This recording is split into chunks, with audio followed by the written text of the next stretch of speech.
How's it going? Gonna kind of gradually start out with my usual bad audio check because I don't know what I'm doing. Seems like we're okay because I just heard myself said, "How's it going?" and you probably heard that also. It occurs to me, Lena should probably move down by one spot so that it finally matches the sidebar. We should do that. Okay, here we are on an island with this interesting piece of dialogue that I've never seen before until last time I played. I moved Lana down. Time for attempt. Because that's what the game suggested. And I always listen to games.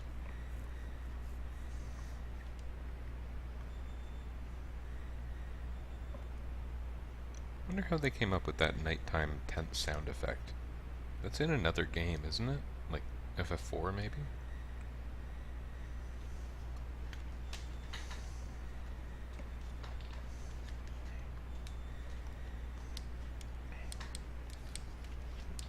I got a bit of a chord problem here. Alright. Problem solved. And now back to skipping things, mostly. Yeah, the bard's probably not going to win this battle. I won it in my other run at Blue Mages, so that solves most problems.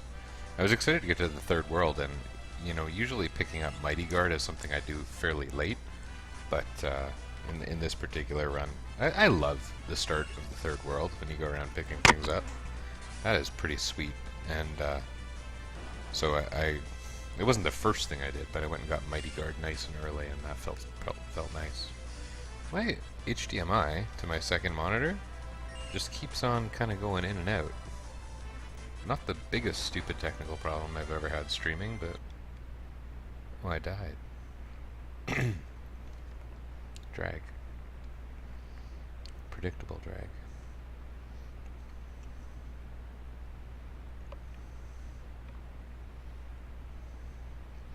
A fair number of the sprites from Final Fantasy V for the various demons, all those guys who Xdeath talks to later in the game. Come on, HDMI, stop being stupid.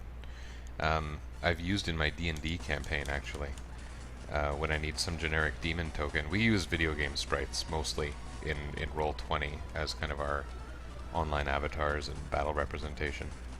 Mostly I use things from the Shining Force series, but every so often things from other games work their way in, and those fairly generic-looking demon sprites from Final Fantasy V, pretty good choices for that.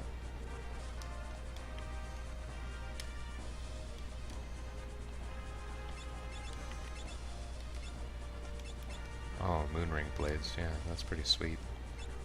Okay, this shouldn't be too bad. There's only a couple enemies here, nothing's very hard, and if you go this way, there's a spring that heals Galuf, so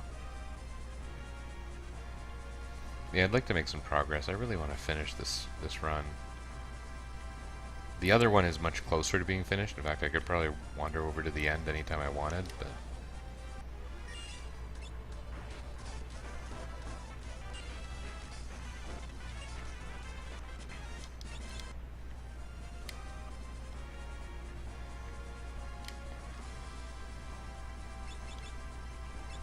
I bought a lot of potions for some reason.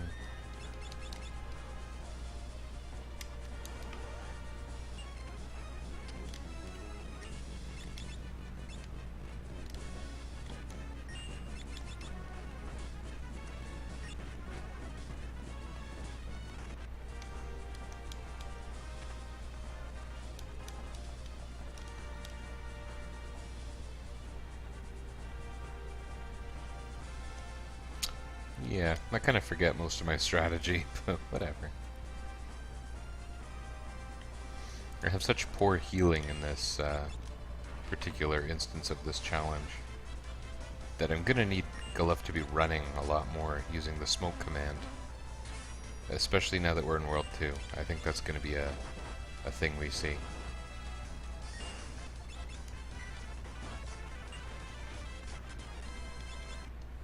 That's a lot of potions.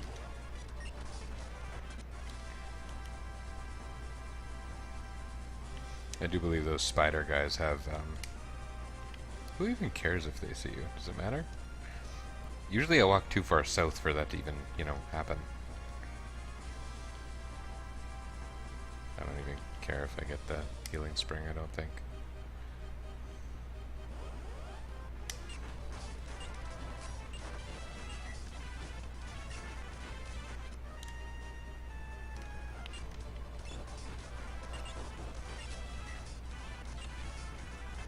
I wonder what that name is supposed to be, Starapperer.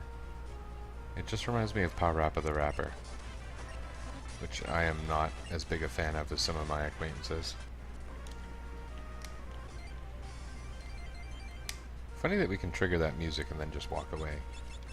It seems like that's not supposed to happen.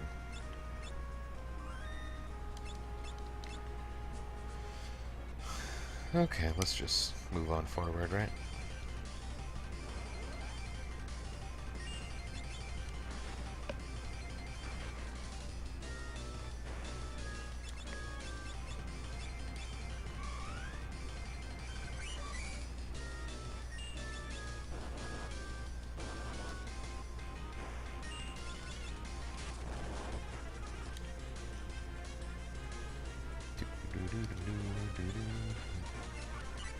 Maybe I should stop fast forwarding for this part. We like the music. There was some commentary on Battle on the Big Bridge in one of my sessions a couple weeks ago.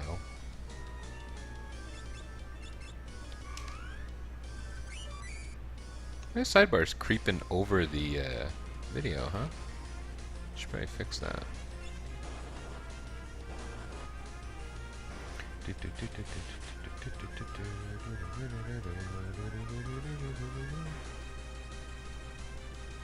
Yeah, someone who was watching my stream who happens to be my cousin was here and saying the only thing he knew about this game was Battle at the Big Bridge. I wonder if he's here. Anyone here?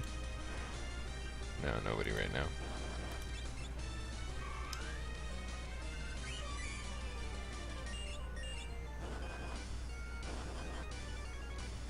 That's nice getting that whisper win from the call command every so often as a free minor heal. It's not negligible. It will be. Can you stun lock him? Is there a way to otherwise drain his MP with this team? Not really. I think I just gotta pound him. Unless I can confuse him. I'll give it a try. I don't remember his immunities.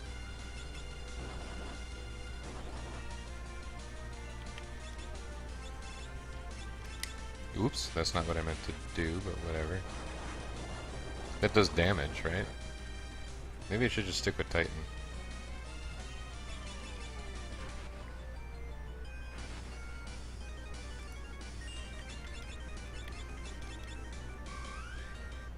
Yeah.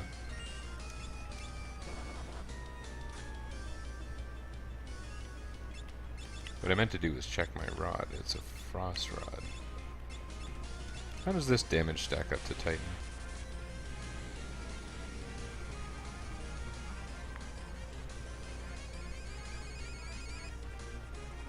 Badly. Badly is the answer.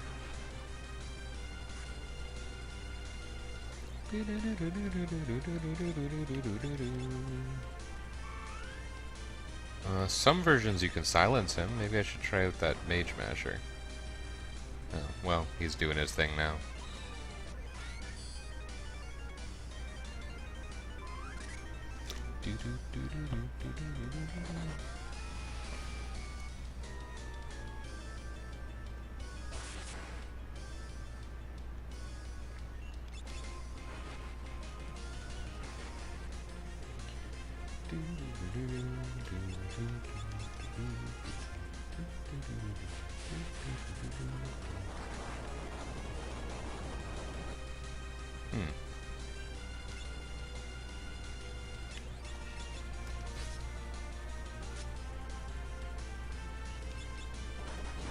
Landing a silence on it would mostly be cosmetic at this point, but you know what, this fight's not gonna be an issue.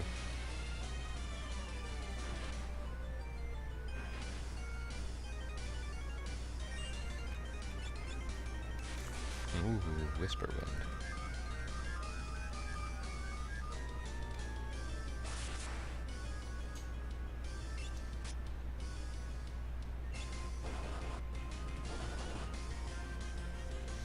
Yeah, Ferris's damage is bad. Everyone's damage is bad after Protect.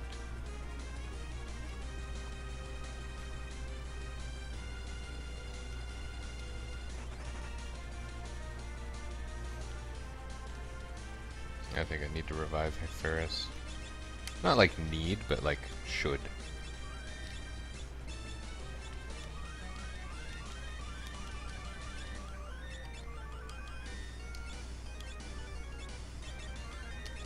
Oops, that was accidental.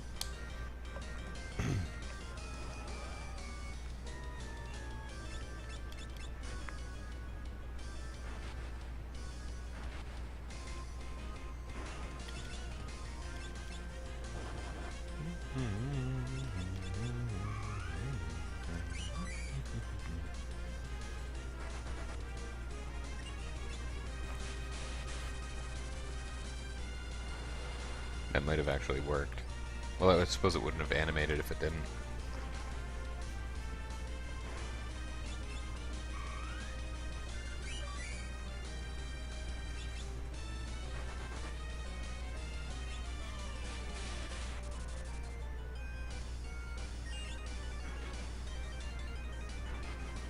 I find it odd that the monk isn't a little more balanced in the late game. I wonder how hard that would have been to mitigate. I wonder if anyone's, you know, in the hacking community has come up with like a physical damage formula that benefited the monk.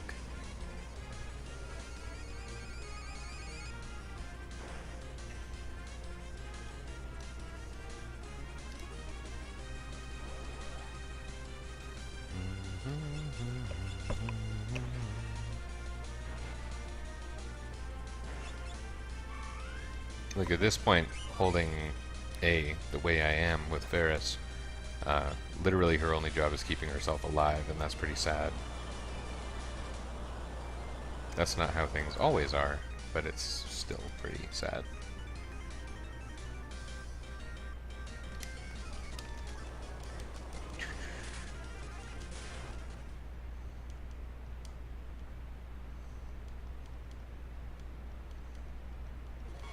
I kind of played a lot of games today, for different reasons, my reasons being kind of inexplicable. My wife and I have been feeling bad for a couple days. So we made sure to take our kids out this morning. We went to a really good park and they got a good bit of time to run around. It was a hot day, so it felt like more exercise than perhaps it was, but that's irrelevant. Yeah. And then we had a pretty chill afternoon. As a part of it, my son kept asking me for help with Minecraft. I've never really played Minecraft on a touch device, so I didn't. But then I was like, since that water update, I'd really like to play Minecraft again. So during a time when we were having designated downtime, my youngest was napping, the other two were watching shows and whatnot, I grabbed the Switch and I started playing Minecraft. And I decided I was going to start a world in creative. I was going to make it easy by making like a robust castle and catching some animals and whatnot. And then me and my other sons could play it in survival mode, because they tend to be kind of like scared of survival mode, which is weird. They don't like the pressure of it. They like building. They don't like the pressure. So I'd like to get them used to survival. There's kind of, I don't know. I like creative mode. I like building arbitrary things in Minecraft, but I often find myself feeling like there's no point to the game when you play that way. I've often enjoyed survival mode in Minecraft. Anyway. During every bit of downtime today, I grabbed the Switch and did a little bit more and started making this pretty cool castle. I forget where I'm going, evidently. It's funny that you get a map in the first world. I'm pretty sure it just works here. It's a magical map, like Dora's. I'm gonna keep on using Romeo's Ballad because that basically stun locks all opponents for this entire world.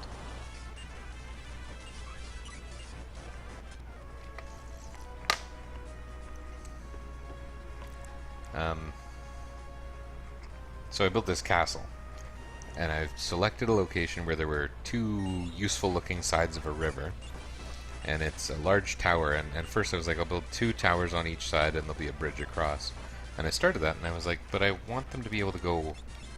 I want to have large rooms. I should have built them bigger. So I said they'll just connect under the river, which was actually kind of a cool idea, I thought. And so I did the thing where I dove into the river, covered the bottom in glass between the two towers, and now there's a glass ceiling section that's underwater between the two towers. And didn't do a lot of room. Didn't do a lot of work in the buildings. We don't really do magic here.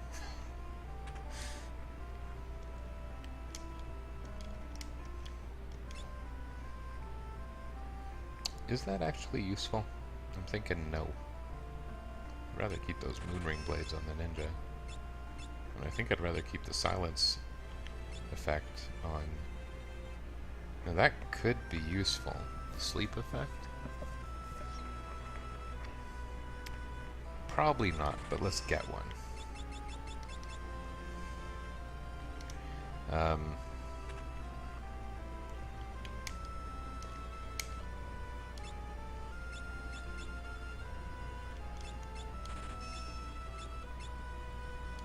That'll be nice. I think that'll be nice. I don't know. It's just... I keep accidentally skipping the music. It's unintentional. Oh. So none of these even give magic bonuses?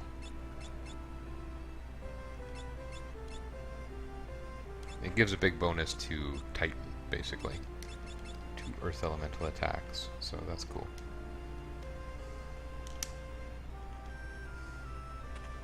Can we buy high potions?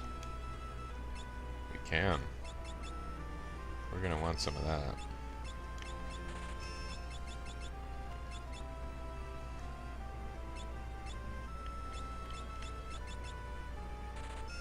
Did those work? Maybe I shouldn't have done that. What my question was gonna be, do those work on undead? Like, do they kill undead in these games? Or in this game, sorry.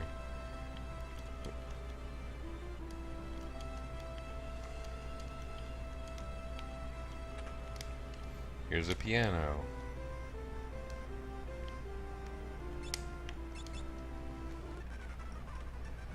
Here you get paid for your entertainment services.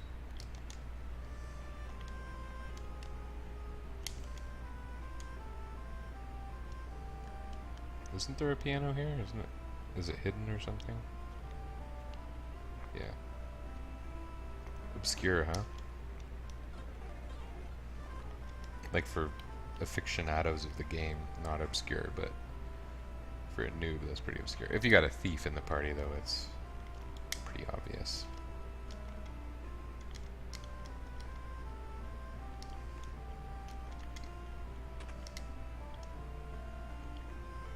Yeah, there's an actual item shop here, so you don't really need to go into the inn for that purpose.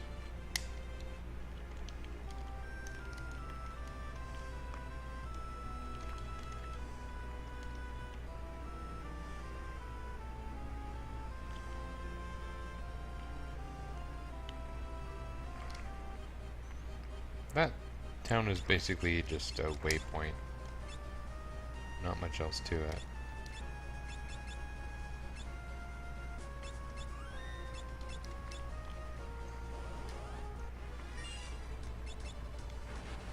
Ah, Birostris, most memorable enemy in the game.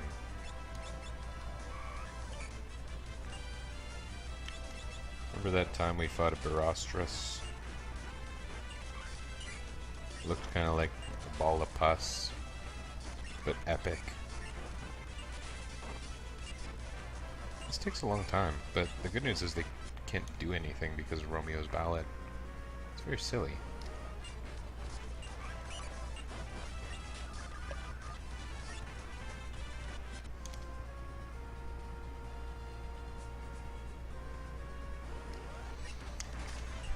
So what else was I saying about Minecraft? I enjoyed it. It's interesting seeing the fish in the water. I like that. It used to be that you would just fish and see empty water, and then a fish would come up when you used a fishing rod. And they made the water a little more alive. There's aquatic plants. Oh, you know, I don't think I saw this guy in my other playthrough. It looks like he's still vulnerable to Romeo's Ballad. So this is a stupid fight, like most of the others.